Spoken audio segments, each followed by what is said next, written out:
Hello, I'm Dr. Karen Horridge. I'm a disability paediatrician working in Sunderland in the northeast of England, and I'm one of the associate editors for Developmental Medicine Child Neurology, who invited me to undertake a book review of children and youth with complex cerebral palsy, care and management.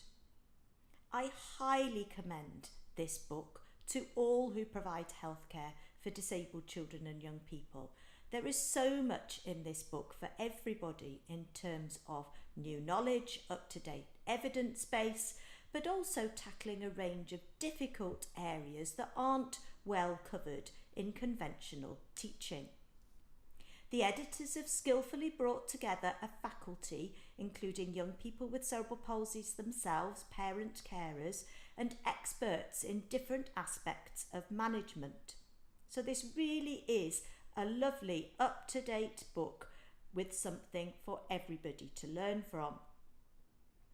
Whilst a book written at the beginning of McKeith Press's journey might have focused on fixing the body and trying to change the shape of somebody's body who had cerebral palsy, this book is underpinned by the ICF, the International Classification of Functioning Disability and Health, which really presents a holistic view of disability, focusing not just on body structure and function, but very much bringing in participation in everyday activities and quality of life for the person, and taking account of personal factors and environmental factors.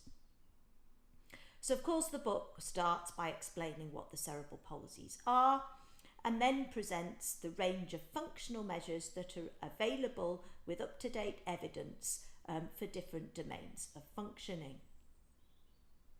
There are chapters focusing on aspects of muscle tone and musculoskeletal changes that we see in people with cerebral palsies, and then focusing on environmental factors like seating and improving mobility and access to joining in with activities.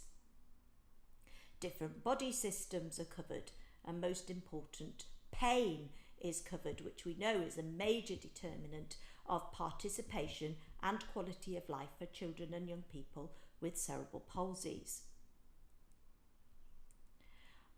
I'd like to highlight in particular a chapter on the evidence-based care, a tool chest to help families to navigate treatment options which can otherwise be overwhelming, and this gives sound advice to professionals in working with families when they're trying to make decisions about aspects of care.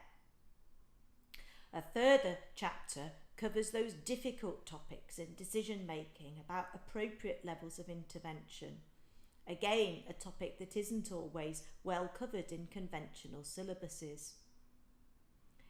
There's then a chapter particularly from the perspective of parent carers, and another written by young people with cerebral palsies themselves, which really give insight to us professionals in the aspects that matter most to them, and help us to reflect differently when we're considering providing healthcare for children and young people with the most complex cerebral palsies. So all in all, a book that blends the science and evidence base of medicine in thinking about caring for children and young people with complex cerebral palsies, but also bringing in the art of medicine, care, compassion and understanding. If you haven't got a copy already, please do consider getting this book and sharing with your team, who will be the richer for having read it and dipped into it and applied it in your practice. Thank you for listening.